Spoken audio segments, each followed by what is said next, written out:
So you've seen, I posted the bios for you, but I wanted to just briefly introduce our speakers. I'll start at the far end. Ron Taylor is an author and lecturer and leader and consultant in the area of project management. He is the principal at his own consulting firm, the Ron Taylor Group. He was a former president of the local chapter, the Washington, D.C. chapter of PMI, which is the largest chapter in the world, as we've talked about. And under his leadership, the chapter was not only deemed the PMI chapter of the year, but Ron was named as PMI's leader of the year. So, and he does a lot in his speaking about managing volunteers because his experience there with the local PMI chapter gave him a lot of experience in that area. He is an author, and I have his latest book. I have a signed copy. Leadership Stories, Lessons, and Uncommon Sense. So that's, I don't know if that's the current cover of it, but that's the copy I have. So a lot of his speaking these days is more on the leadership side than on the project management side. And he is an adjunct professor here at at Virginia Tech, but he also speaks at other universities as well. Dave Maurer, next, is a retired lieutenant colonel from the Army and works in the sector of providing services to veterans, right, and yeah, retirees. So in the for GBX Consultants is the name of the organization, and he has a long and remarkable military career. So I'm not saying that you all have your PMPs because everybody up here has their project management professional certification. So, you know, adding to their credentials. Dave is not only a PMP, but he's also a certified trainer through the National Veterans Training Institute. He's very active in both community and professional service, being on the board of directors for a number of different organizations, not only PMI, but Rotary and some other organizations in the professional realm. And you can see some of his speaking engagements from his bio there. Catherine? Next, most importantly, probably is the current chair and CEO for the Washington, D.C. chapter of the Project Management Institute, so the local PMI chapter. And she has served on the board for several years, including as a vice chair and the COO in 2012. And you can probably tell them more about the professional side of your experience in your speaking. And then Aaron Hall is currently the Vice President of Program Management at K-12, which is a technology-based education organization that provides proprietary curriculum and educational services to students in the kindergarten through 12th grade. He leads the Enterprise Program Management Office, the EPMO, that focuses on enterprise business and technology project management solutions and standards. We've talked about PMOs and how important they can be to an organization. He was formerly with AOL, and so has some experience there. And prior to that, he led the .biz Internet Domain Registry Implementation and Project Support Office at Newstar. So a variety of applications there. So feel free to ask questions based on the panelists' experience as well as their project management knowledge. So I started with a seed question just to get things going, and I'll have one or two questions, and then we'll open it up for discussion and questions from you. The title we give to this is From the Classroom to the Boardroom, What to Expect in Project-Based Organizations, just to give it a focus. But I will also tell you that questions of any kind related to project management are welcome. So the panelists have answered a lot of different questions before from cohorts and are willing to share their experience, and it's very generous of them to be here with their time today.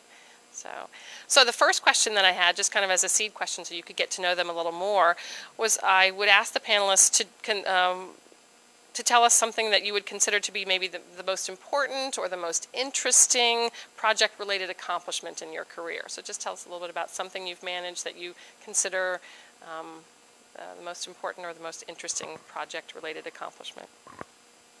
You're first because you're close. Sounds great. Good morning. It's great to be with you today. Back on campus, so to speak. I'm a Hokie, went to Tech as an undergrad, so I'm particularly happy to be here today. It was hard to pick one. Something that comes to mind, I guess about a year ago, I changed roles at K-12. I built and led the product development PMO, and upon bringing a new president and COO on, he asked me to take on our technology program management office and then build this EPMO. But the first thing he asked me to do, and I'm not sure if we have anyone with Oracle or ERP implementation experience here, was to bring our Oracle implementation back from the brink. I, on his first day, sat down at the conference table in his office, and he put two things out on the table. A barf bag, to be honest, from an airplane, and our annual report from the prior year, which, again, I don't know if we have any auditors in the room, but we'd had a material weakness in our prior annual report due to the project management of the ERP implementation in the company. And if you're familiar with SEC regulations and so on, that can be the kiss of death for sure. So the charter for my role and what I focused on for literally every day for the next 2 months was bringing that implementation back from the brink, and ensuring our next annual report did not have that statement in it. So it was great to roll up my sleeves and get back in the guts of a project, to be honest with you, and I'm happy to say that the next annual report that we released this past year did not have that material weakness in it. And there was no magic there, to be honest with you. I've never been involved with an Oracle implementation before, didn't know most of the finance guys, didn't have a very good opinion of them, to be honest with you. But it was a wonderful experience, and as you guys can probably imagine, it was about pulling folks together from disparate sides of the organization, as much business as there was technology work, getting our consultants who were engaged back in line, to be honest with you, and removing some of the higher cost consultants that were there, putting some of the ownership back on the stakeholders of the project, and to be honest, convincing folks that it could be done, which I think is a big part of project management and leadership in general, right, is standing up there, putting a plan, and getting people moving forward in a single direction, who in the past had been convinced that there was no success, there was no path forward. So probably more than you wanted to know, but that's what comes to mind. Thanks. Hi. What came to mind when I saw this question was a couple of different opportunities that I was given professionally that moved my career forward. And the first was about a decade ago. I was working on projects, but as a project team member. I was a business analyst for Bank of America. I was supporting a customer information system, and my management came to me and said, "We have a stretch goal for you this year. We're going to ask you to lead a team managing 16 applications." I was a complete individual contributor before that, where we're converting all of the customers who are our Oregon customers to our model bank system, which is the system that is the system that connects all of the Bank of America accounts. We had merged with C-First years before, but it was never worth our while to convert many of the Washington, Oregon, and Idaho systems. First of all, they were all on different systems, so it was an undertaking. But we tackled Oregon first. And so it was the first opportunity that I was given to really lead a team, and it was a huge undertaking because it was just supporting it as a BA would have been a huge undertaking with all of the data mapping and data conversion and everything that would have gone with that. But instead, I tackled it and was given the opportunity to manage the project for all of our customer information pieces as well as our middleware. And that really launched me forward into leading projects and being given other opportunities within the bank. Good morning, everybody. First of all, I guess I'd have to lead off by saying that the project that is most important to me is the one I'm on right now. It's always a good thing, when it's the project you're working on. And it deals with veterans and retirees and separatees from the military. Is anybody in here a veteran or a family member of a veteran? Thank you for your service. This is one of those feel-good projects. It's hard not to feel good about helping those kinds of folks. As a veteran myself and parent of 2 active duty soldiers, it's near and dear to my heart. That's always great when you have a project that's important to you personally. It's a significant project in that it's a project because by definition, I believe, as I recall, a project has a beginning and an end, right? and it's a contract, so I know it has an end because it's looming all the time when this contract is going to end. So it's a series of projects within this large project, and it's a global training program. It's in 13 time zones, 14 countries, every state in the union. We've got over 250 trainers everywhere. Many are part-time. You can imagine the project problems that might arise with that kind of globalization and widespread distribution. So we have to continually focus on what's the prize at the end of that, and that is trying to help veterans and service members of all kinds and their spouses to be prepared for their second careers after they exit the service. But all the things that are attendant to project management are present in this project as well, with deadlines and sometimes ridiculous deadlines, dealing with government regulations and government clients, and dealing with a very disparate group of people of every service, of every rank, in just about every corner of the globe. So it requires, for me, and what's helped it to become successful is an excellent team of project managers and regional managers who understand their area of expertise, understand their area geographically, and understand the service components that they're dealing with. So what I found most important in all of that success is that you hire the right people, that you train them properly and thoroughly, and that you delegate as best you can everything that you can't do. If there's one thing I've learned, and I'm sure you've seen it in your professional lives, is to delegate as much as you can. I always say delegate and congratulate. In the Army, they used to say delegate and disappear. But delegate and congratulate is to think a little bit better. And do only the things that you can do, and delegate other things to everybody else, and then it requires some trust, of course. Good morning, everyone. Before I started my company, I worked for the Census Bureau. And I worked in the reimbursables part of it. I was in charge of reimbursable programs and projects, which meant that I was working with other government agencies as clients. We were doing work for other government agencies. One of my clients was National Science Foundation, and they wanted to know how we were spending our R&D money.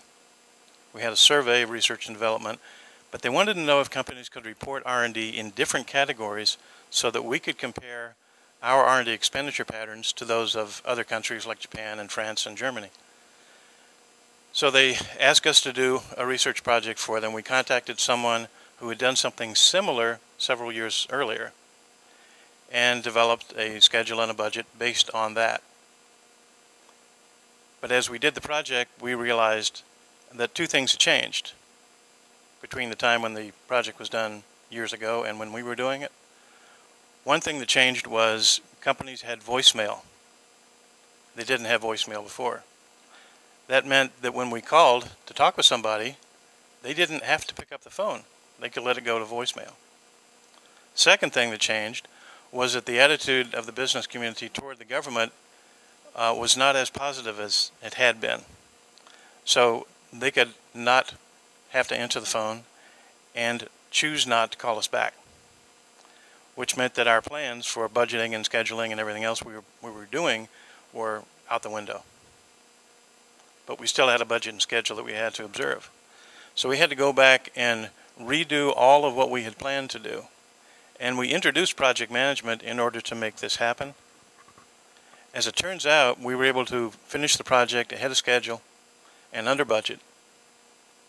And it turned out to be what the Census Bureau then called a success story. They touted it whenever they went to conferences with other government agencies. So what looked like it was going to be a lot of trouble turned out to be a great success because of the application of project management.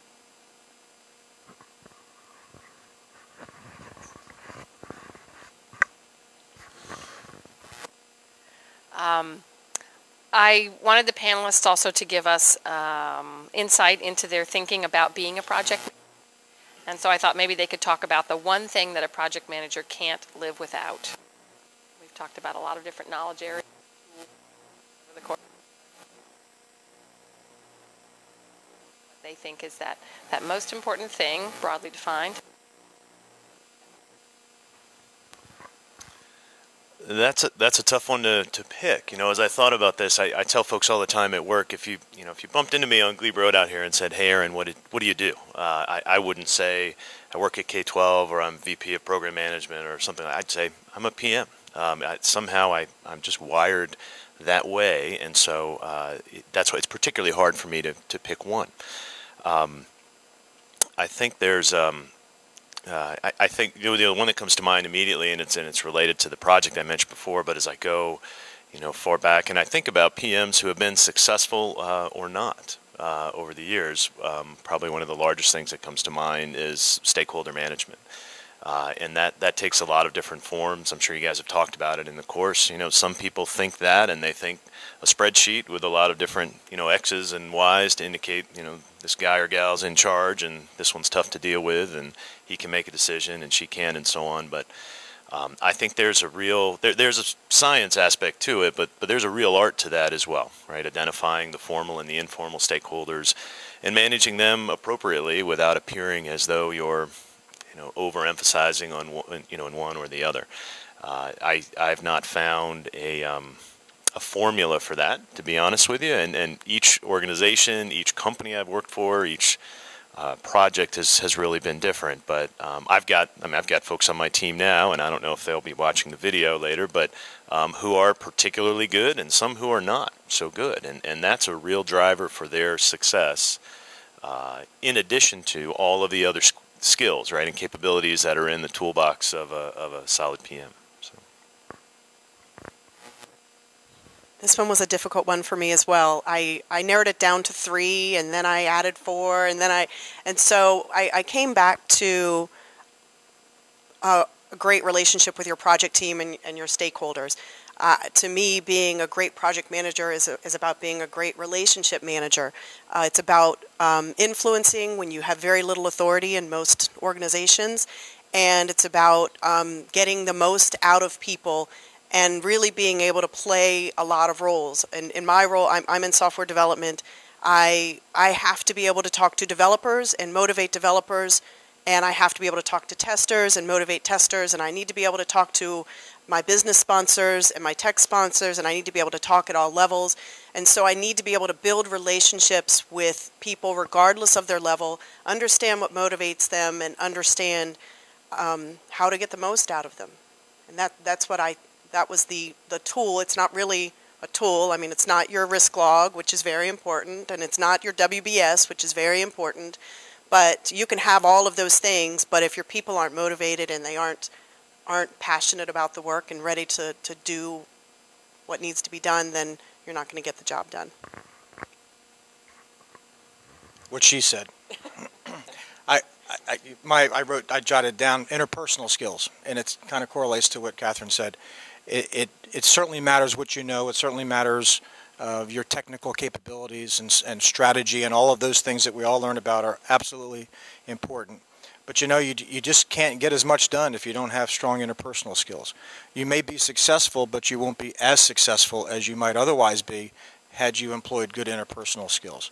I go back to my military days, and I could name names, though I won't, especially since it's going to be recorded, of senior military officers that I knew who were very successful in the military, wearing stars on their collars as general officers.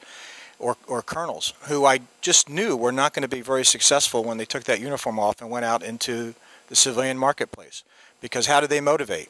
Based on what was on their collar. How did they motivate? Based on what rank was on the top of their helmet or on their hat. It wasn't through strong interpersonal skills. They didn't hone those. They didn't need those. And I would just encourage you to think about the people that you work with, the people that you've worked for. And I venture to guess that the people that you feel are the better leaders that you've seen are the ones who could get the best out of you, who had trust and confidence in you, who could motivate you, who instilled passion in you and for what you did. And I would encourage you to kind of do the same thing with the people that you work with and that work for you. I think you can go almost anywhere as long as you have a good team around you, and the best way to cultivate a good team is to use those interpersonal skills wisely. Well, the question is, what is one thing a project manager can't live without? My first answer was close. Good answer, but this is going to be recorded, so instead I'm going to go with trust. You can make lots and lots of mistakes, but if people trust you, they will understand those mistakes, particularly if they're well-intentioned. You can get a lot done with trust. You can't get very much done without it. So that's my short answer. Thank you. So I have more questions that I could ask, but I think it will be more interesting to have engage here and tell us what's on your mind. So if you have any questions, Morgan is here with a microphone, so you have to sort of do the same thing we're doing up here and pass it around.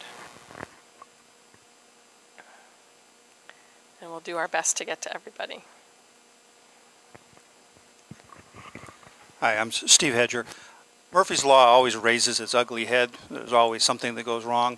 How do you prepare for that, or do you prepare for it, or just wait for it to happen when you're planning a project? I guess I'm destined to be the first answer, or someone's going to have to hold on to this so that I'm not always that. You know, it's part of how I deal with that, Steve, is there's a mentality that I bring to work and mention it, but as with Dave, I'm retired from the Army, and I that really taught me a lot about how to deal with things in a chaotic situation. If you're in my office right now, you'd see a big print on the wall, keep calm and carry on, right? Everyone's seen that or heard that saying. And that mentality, right, is what gets me and what I try to inspire in my team through it. I say on a regular basis, you know, my boss, our CIO, is not paying me to freak out and throw things, to be candid. He is paying me to manage the chaos and through the chaos, for that matter. So expecting that the unexpected is going to happen. I mean, that's kind of a trite saying, but expecting that that's going to happen and being able to deal with it while those around you on the team are freaking out and throwing things is something that we've found. And it's one of the things I look when I'm interviewing folks, internally or externally, is folks who can, you know, maintain some calm through the storm. I'm probably the only person on the panel who's closer to actually managing projects in my career, but the way that I try to manage the unknowns is as I develop my schedule or my WBS, and I sit down with the project team and I build my risk log right beside it. And so as we start to build the schedule, we start to make assumptions. Assumption is a risk. And so we start to make assumptions about what could happen, what may happen, what needs to happen, and that's how you start to build the known unknowns, and then you just keep building it as new things come up, and then it's also really about where have we made, you know, okay, we did a schedule and it was great, and it's 4 weeks later than where our business sponsor needs it. Where do we need to crash and add risk to the schedule? Where can we start to overlap some things? And those are some of the known unknowns. And then you think about, well, what can happen since we've done this? And, you know, and that's where it's really about the risk log. Steve, where's your sense of adventure? You know, there's what we know and what we don't know, and what we don't know, and that's what makes life worth living, isn't it? You know, all of our projects are built around unknowns. We face them every day. We all do that. Certainly, you want to try to mitigate that through knowledge and through experience and get the right people around you. But I find that, you know, it's futile. You can prepare for only so much, and then you've got to have the temperament, as Aaron mentioned, to work through that and to lead through that. And certainly I've seen folks in leadership positions, as you have, who don't possess that temperament, who fly off the handle, who melt down or get into the fetal position or rant and rave. But whatever they do, it's not appropriate to the situation. And then you have those who do maintain calm. And so, you know, I've always just, look, there's no one bleeding here. There's no death around me. This is not an emergency room or a battlefield. What's the worst that's going to happen? We're going to miss a deadline. We're going to be embarrassed. We'll lose a contract, but no one is dying here, and you have to keep things in perspective. I was complaining not long ago to my son, who's a two-time combat vet. He's an Army lawyer now. Fights a different kind of battle every day. And I was complaining about work, and something was going on, and he said, did anybody shoot at you this afternoon? And I said, well, no. He says, then what's the big deal? Keep things in perspective. I needed my son to remind me of that. and it really did strike a chord. So I think you can prepare as best you can. It's a law for a reason, right? Murphy's Law is a law for a reason. It happens. One of the cool things about going last is I can say what they said. Some great answers. I'm not sure how much I can add to that beyond the wisdom of Winston Churchill, who said, when you're going through hell, keep going.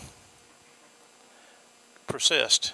Things are going to go wrong. You can plan all you want to for them, but other things are going to go wrong that you haven't planned for.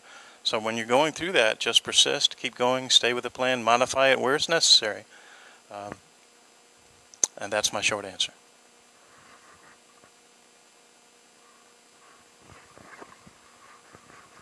Hi, my name is Dennis Sorensen. Just a quick question. The environment that we all operate in, the economic environment, is changing quite a bit.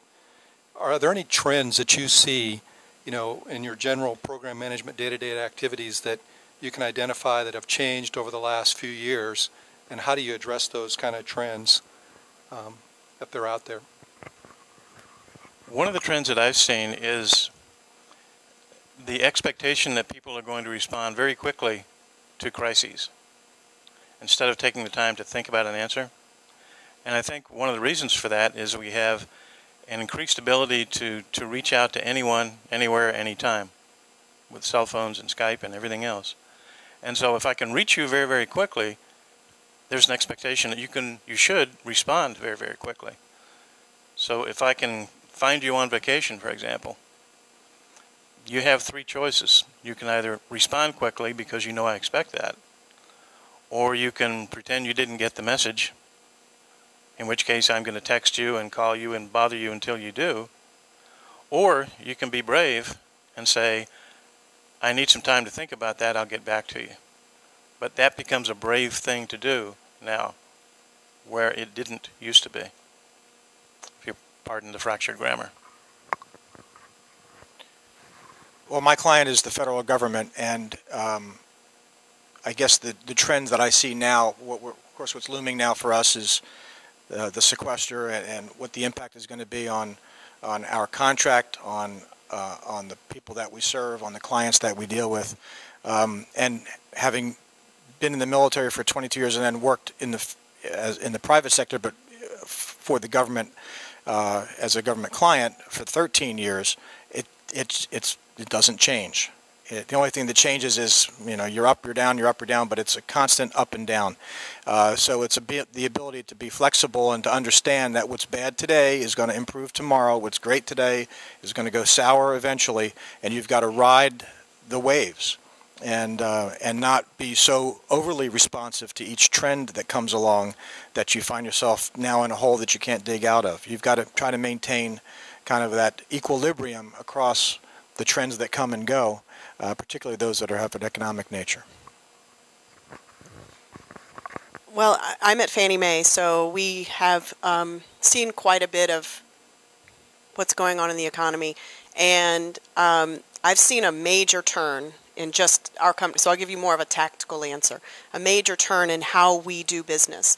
When we went under conservatorship in 2008, I think it was, we since then we established this 3-year operating plan at team, and they kind of said, okay, how do we want to be operating in 3 years?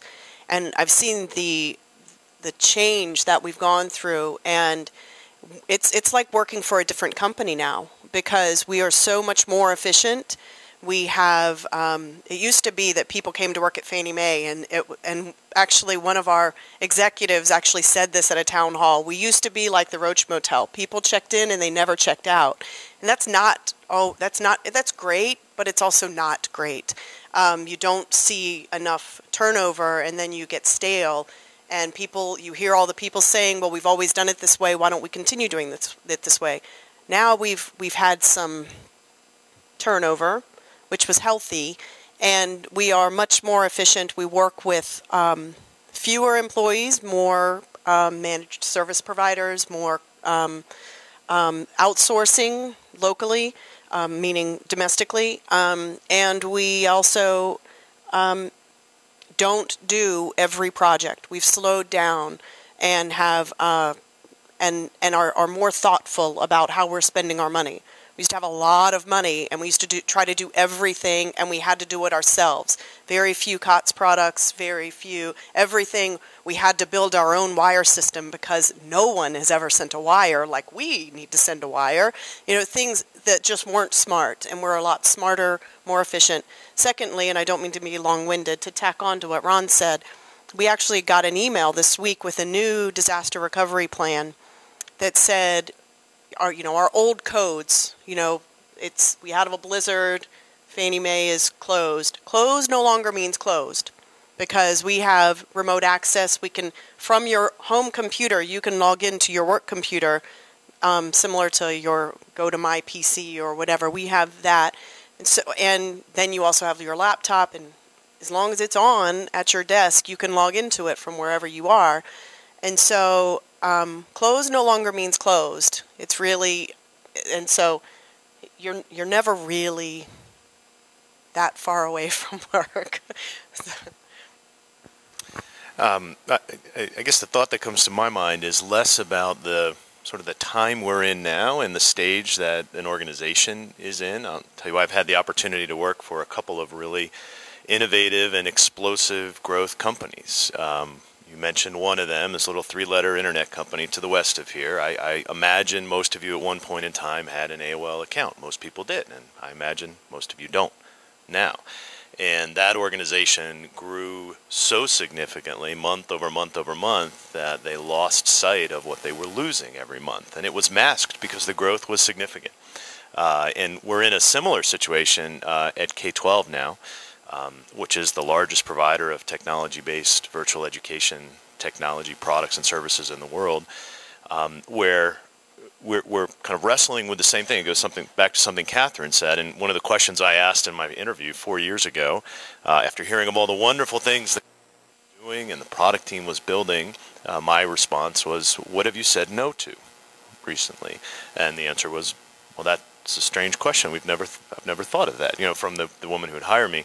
And it turns out they hadn't. And often I think what an organization and even a projectized organization and a project team says no to is as important as what they do and succeed at. So I think that's been for us, that's been a fundamental change, not as the growth slows, because if there are any stockholders, thank you very much for that, continuing to grow and wonderfully. It's a really exciting place to work at, but we've become really more discriminate at what we entertain from an execution and investment perspective.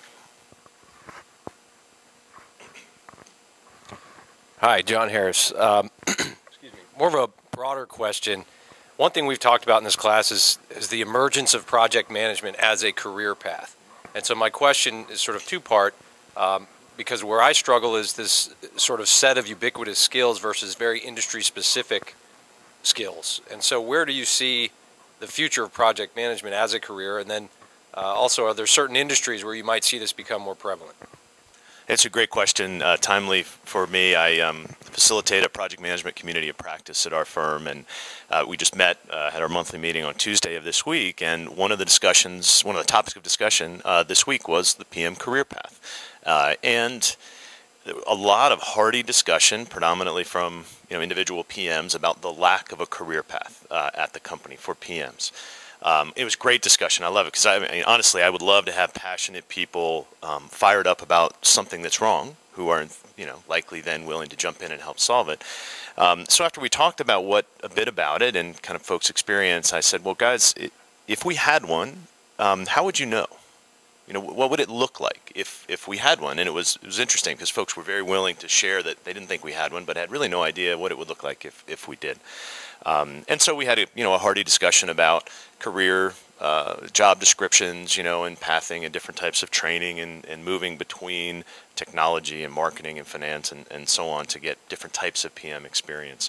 I think I am not, and we mentioned Pmi certification. I don't only interview and hire folks who have Pmi certification, or I'm not, by the way, opposed to that. I think there's merits to both, and I think that Pmi, by the way, I bleed. I certainly did at one time Pmi blue, and maybe I'm light blue now. I think that recognition of the fact that PM is a profession and there are standards related to it, and organizations like Pmi that help serve as a proponent for the profession are good, but there are always organizations, and ours at times is one as well, that don't necessarily see that you need a formal, structured, named PM organization, because, I don't know how many of you have that on your business card, but we're all PMs in one way, shape, or form. The fact that you got dressed this morning and came to class says you can at least scope something out, manage your time, and get here, right? That's the simplistic version of it.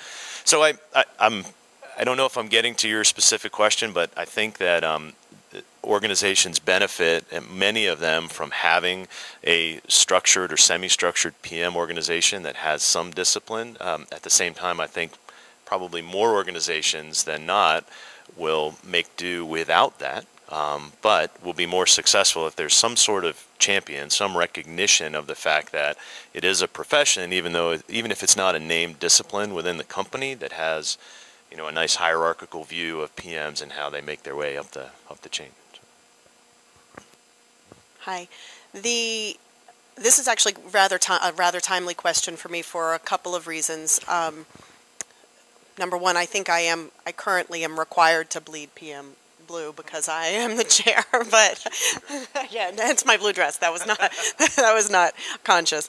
I just last year, for my director, he pulled all of the PM3s together, which is like the highest level of PM that you can get in my company as a practicing PM, and said, let's talk about career path for you.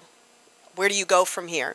And our HR department had already put together this really cool competency model that went from being a project admin to a PM1, a PM2, a PM3, and we added some columns beyond that and started to help to define the career path beyond a PM3. And one path is a project portfolio manager, where you're managing a portfolio of projects. Of course, there's the program manager, which is pretty much what the PM3 does. It's not, you're not really managing onesie-twosie, you're really managing at the program level. And then we thought about, well, not every PM wants to manage people, so you have to have a career path for an individual contributor. And so we had a career path for a manager of project managers, and then a director of a PMO, which would obviously be the next level up. And then we also had a really, on the program side, really becoming a director of program management, so that this does not exist at my company, but at least they asked us. They asked the people who were doing the job and said, what input do you have for us on where you can go? And I know that this year, for the first time, one of our SVPs posted a position for a vice president of project management. He wanted someone who would lead a PMO for him, and I don't know if it ever got filled, in all honesty, but that the career path is there.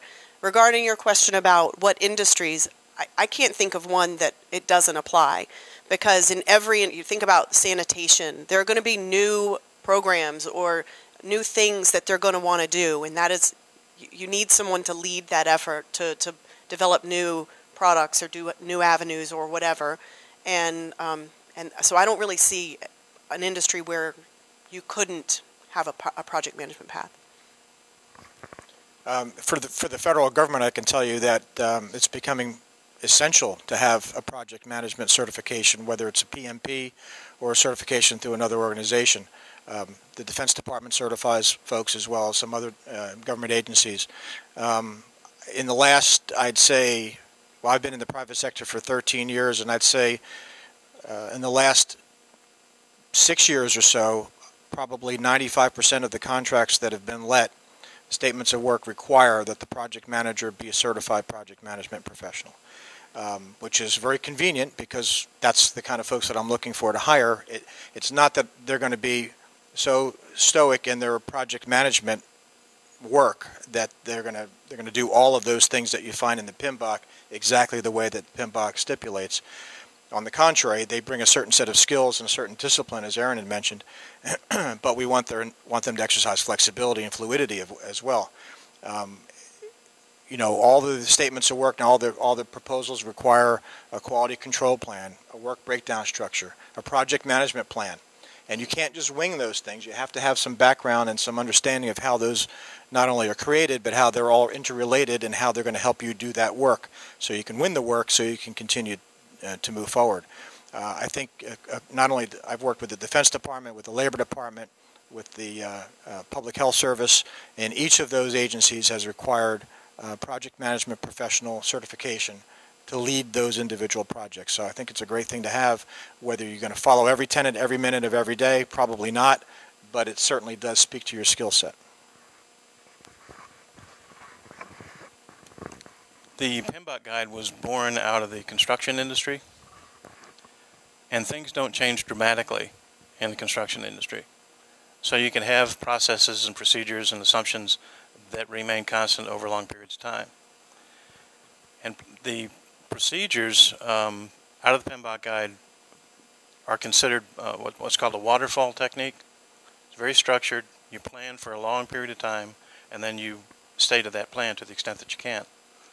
That doesn't work so well for the IT industry, where things change very dramatically, and not only within a project, but outside of the project. The culture, technology changes rapidly. So what we have now is something called Agile Project Management that's become more and more popular. There's now, PMI has now an Agile certification, which is growing faster than any other certification. And I think that's where the future of project management is going to be. We're still going to have that waterfall approach. It's still going to work in industries where things don't change that rapidly. But things like Agile and blended Agile and Waterfall is where I think the future of project management will be.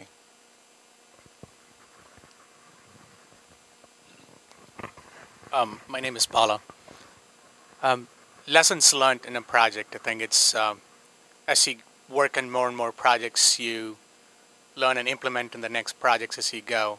How do you define a failed project? How do you define a failed project? And if you can tell me if you had experience in that, failed project differs from person to person, but I'd like to hear about that. I'm sorry, I didn't get the question. How do you define a what? A failed project. Definitionally, it's one that doesn't come in on schedule, on budget, or meet customer requirements. That's the standard PMI definition of a failed project. For me, a failed project is one that doesn't do what you intended it to do. That's the short answer. And I'm going to hand it to Dave and hope he has a better one. You can hope. Hope is not a method. It's a great book, by the way, one of my favorite books. Gordon Sullivan, former Chief of Staff of the Army. Hope is not a method. Write it down. And it makes a lot of sense when you think about it. You can hope all day. It's just not going to work. A failed project. I have been, fortunately, not associated with failed projects. I've been associated with failed aspects of projects that you quickly change the project management plan to reflect what is now reality, and now it's not a failure anymore, because that's just exactly what we expected to have happen. Anybody in here ever write a project management plan at the end of the project, or is it just me? Okay. Failures happen. Failures, there's a lesson learned in everything that we do. I agree with the formal definition if it's late and if it's not on budget. But there are levels of failure, right, in almost everything that we take on, and that you have to adjust as you go along to make that final end state at least moderately successful and satisfy the client. I'll know when a project fails when my client tells me it failed. Until my client stands up and says you're fired or your project failed, it's just a work in progress as far as I'm concerned. I was actually going to say what Ron said, but I will say that some people see a failed project as one where you get through planning or requirements and then stop. And I would say that that is a success because you are not wasting your money on something that isn't going to be successful. So, you learn what you learn and say, oh, you know what, I have a great example. I just thought of it. I was at Bank of America and we were I supported online banking. So we were doing a new authentication system. If any of you bank at Bank of America, you log in and then you get this picture. It's called the site key. I implemented the site key. And not by myself. and I just managed the project. I didn't do any code. And what our executive sponsor really wanted was in the widget where you enter your online ID, that it would show right there. And if you had saved your online ID, he wanted to save the user a couple of clicks and have it display as soon as you landed on our page. And we were in a JAD session for a week in Seattle trying to figure out how we could deliver this requirement. And I had a dream team of developers and analysts just, well, what if we did this? And the only problem was if you did that, you would get that message that you get where it says, there are some unsecure items on this secure page. Because this was authentication, we didn't want to give our users any thought that anything on that page was unsecure, whatever. And so we had to go back to our executive sponsor and say, you need to make our home page HTTPS. Our home page was HTTP. The widget, as soon as you clicked login, encrypted immediately. And once you got into online banking, it was obviously secure. But our home page itself was not HTTPS. And we said, in order to, you need to invest X million dollars to get the home page, bankofamerica.com, secure, the HTTPS, before we can give you this requirement. And now I noticed, since I left there in 2006, I think, the homepage is HTTPS, but they still don't do the site key and the widget because I'm still a customer. So that was not a failure to me. That was, we really, really tried to give what he wanted. We still implemented the site key in the time frame that he wanted, but we couldn't implement it in the vision that he had. It was still functional, but not specific to his requirements. So failure, not a failure. I don't think so.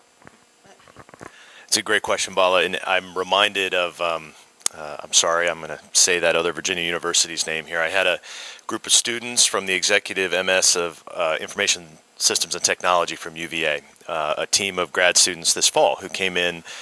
They were doing a PM class, and their task was to get with a company, a local company in the area, and to go through a project retrospective with them, right? And so we're always happy to have folks, and that's if any of you are interested, come on out to K-12, come in and work with us and learn more about the company and so on. And so they went through a lengthy process, interviewed the stakeholders, technology assessment, lots of great tools, techniques, and in our outbrief with the team, among the great classified the project as a successful failure.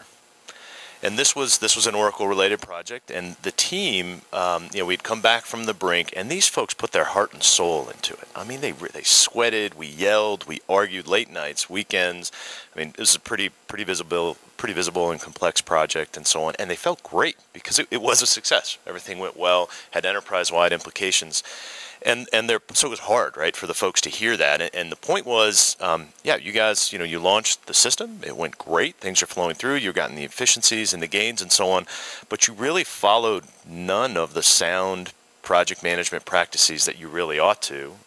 And you got through it basically by blood, sweat, and tears, right, as opposed to some sound practices. And these are fundamental things like change management, stakeholder management, right, things like that we just didn't do. And it was hard for the group to really hear that. But it was great for them to hear that, and it's really set the stage for the subsequent projects. So failed success, successful failure, give that some thought. It's a mind bender. Yeah, actually, I think that's a...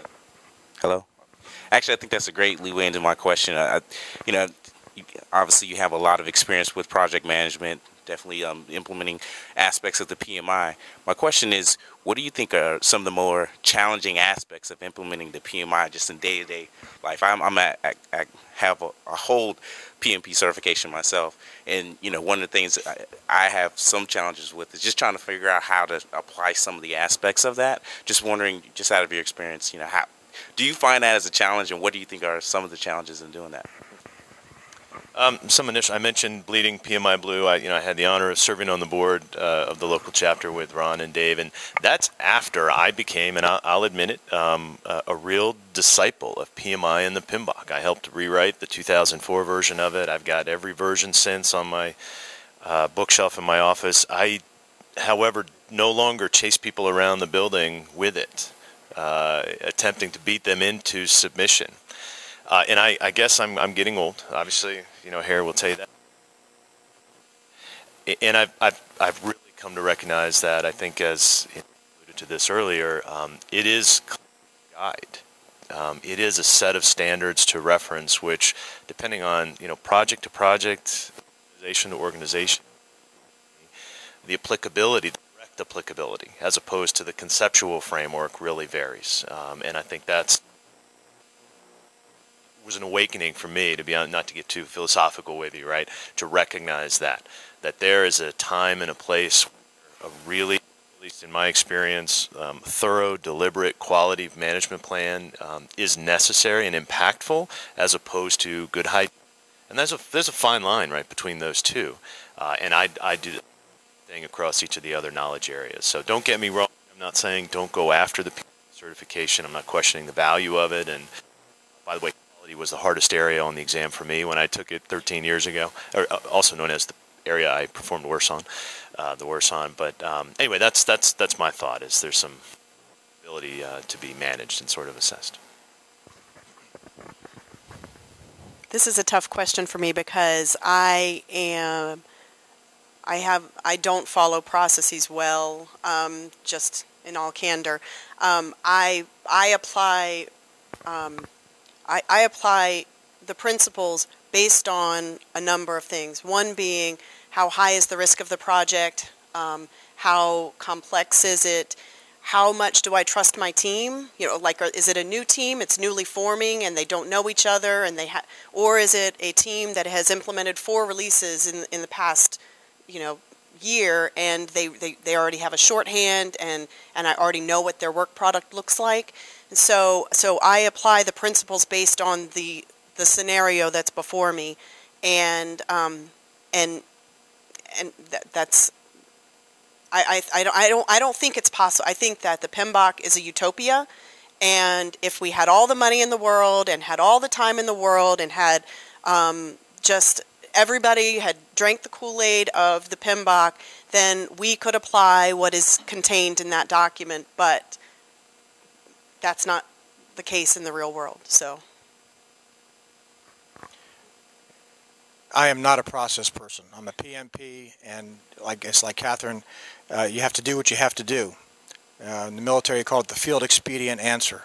If you have and it's time. It's mostly time. You can have all the people in the world and all the money, but if you don't have the time, you just can't. It doesn't matter how many people you put on the project. You need the time. And I am very frustrated by process people, and I know I frustrate process people because Dave, this is the way it's supposed to go: A, then B, then C, then D. And I said, well, we can go from A to Z right now. The answer is no. The answer is yes, or the answer is 17, or whatever it is. And we don't have to go through all those wickets. Sometimes we just don't need to. But process people insist that you try. And that's very frustrating to somebody who just wants to get to the end and move on to the next problem. All that said, there is value in process. Obviously, it depends on what your calling in life is. If you're one of my early clients was an active duty nurse, a Navy captain nurse, who was very, very deep into process, and in I used to call it checking the box, but I wouldn't say that to her. But she was very intent on doing things in a sequence, in the right order, at the right level. Excellent. If you're a nurse, that's what I want. When I'm sitting in a hospital bed, I want the nurse to do exactly what he or she is supposed to do in the sequence that they're supposed to do it. But in the world of work, outside of that kind of environment where it's very fluid and you have to be responsive, that doesn't always work, and it's frustrating. So kind of a long answer, but I think that it's, as other panelists have said, it's a guide. Use it when you can. Be flexible when you have to be. Jerome, from what I've seen, the most difficult part of project management to apply is risk management. Everyone understands budget, and everyone understands schedule, and everyone understands quality. But when you roll up a budget and a schedule and quality expectations, you have to factor in risk. And a lot of folks don't understand that you have to do that. You know, the notion of let's try to figure out what might go wrong. Let's try to figure out what might go right. There's positive risk and negative risk. And let's figure out how likely those things are. Now you're speculating. And let's figure out how we're going to respond to the likelihood that those things will or will not occur. Now you're metaphysical.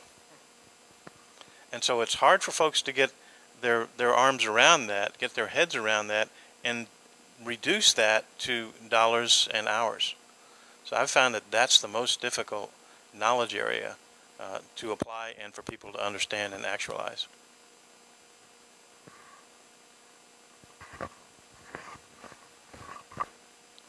We're running short on time, but I wanted to let you know that the 4 panelists will be joining us for lunch. So if you'd like to continue a conversation with them about anything that we did not have a chance to get a question covered, I would welcome you to do that. I hope you're at lunch. I at least invited them, so hopefully they're staying. Just to wrap up, I sometimes like to ask panelists about their favorite resource and a book that they really find is valuable, or I don't know, just anything that they have found a particular good resource as an alternative. If you don't have anything that you want to tell us about that is your favorite, you could tell us something that you're interested in looking into next, like the next continuing education seminar or the next event that you hope to attend and what you hope to get from that. All right, we'll just sort of wrap up with one more time through the panel. My 2 favorite resources have already been mentioned. 1, Ron's book. 2, General Sullivan's book, Hope's Not a Method. Again, fabulous book, whether you've got a military inclination or not. I am most intrigued now at work with the art and science of portfolio management. I don't know if you've talked sort of about the hierarchy of project, program, portfolio management. But it's intriguing, and not in a conceptual way, but a very practical way, very challenging to do, with or without financial limitations.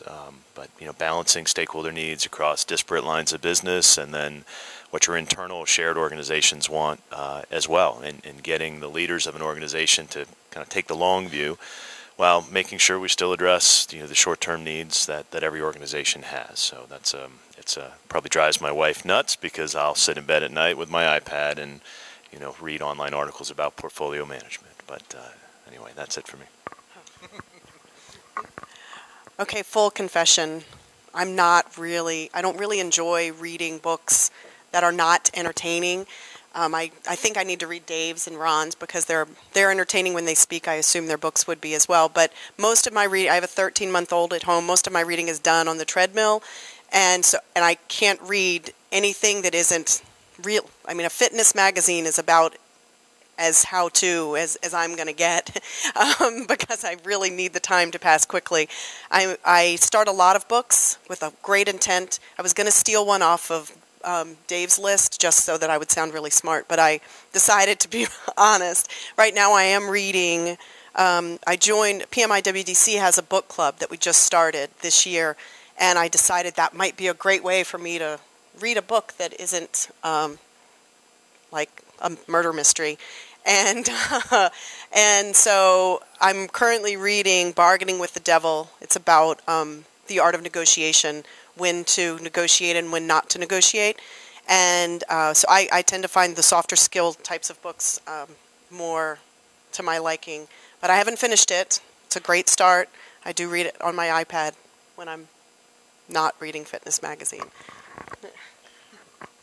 When I stand up, you'll know that I don't read fitness magazines. Or I pass the gym. That's about all I do. I came prepared because I've been here before, and I have a reading list, and I'll be happy to leave you a copy, Barbara, if you want to share it with the class. Certainly on my list, because you just wrote it on here, is Ron's book. So no, it's on here, and I actually have read it. The movie's coming out, I think, in December of next year. It's going to be a great release. Just a couple that I think are really, really good, and they're not necessarily project management books, but Corporate Cultures is a great book. It's timeless, and the author is Terrence Deal, D-E-A-L. It's really enlightening. it helps you understand the heart and soul of different industries and different corporations and businesses and how to get through it. Another one that I like is called Never Eat Alone by, I think his name is Farazi. Farazi, yes. It just talks about the value of networking and talking to people and expanding your network, and so you can help others and they can help you. Never Eat Alone. It's a great book. And the last one that I'll mention, other than the other one that has been mentioned, is Primal Leadership by Goldman. Probably the best leadership book I've ever read, other than Ron's. He keeps reminding me. Primal Leadership, excellent book. It covers the whole waterfront of what it is to lead, to follow, and to be part of a team. Thank you, guys. The checks are in the mail. Barbara asks me this question every year, and every year my answer is the same, and she probably go ahead. No, I'm on mic, so I have to say it. How to Win Friends and Influence People. It's an old book. It's somewhat dated, by Dale Carnegie. It's somewhat dated, and I used to feel kind of embarrassed about, saying that was a really important book for me, until I saw an interview with Warren Buffett, who said that was the most important book he'd ever read. So, I'm now in company with Warren Buffett, which makes me feel a whole lot better about recommending that book to you. When I became president of the DC chapter, I dusted off my copy of that book and started reading it. And I dipped into it during those 2 years that I was chapter president, and it really helps. It speaks to you about how to work with people, how to understand people in very simple, fundamental ways, and how to recognize that we're all pretty much alike. We're not mysteries to each other. We're all pretty much alike. What motivates us also motivates a lot of other people. So there's a lot of power in that knowledge. And whether you're leading projects, leading teams of 5 or 10, or organizations of 10,000, those people skills are the most important things. You can teach somebody how to create a WBS. That's pretty simple. That's like, a clown question. You can teach them how to do that. But it's an altogether different thing to motivate them to do the work on that WBS. And that's where those people skills come in. And that's why that book is so important to me. All right, so thank you very much. I'm sorry we didn't get to all your questions, but hopefully you'll have a chance to speak with the panelists, and maybe we could thank them for their time. We have a small token of our appreciation, just a little something for you to take with you with the Virginia Tech EMBA logo on it, so you'll remember us kindly. And yeah, you have to pull it apart, Dave. It has a little secret thing in the top. So anyway, so we'll go ahead and break for lunch. Thank you very much for your interest and participation, and we'll be around at lunchtime to continue any conversations. Thanks.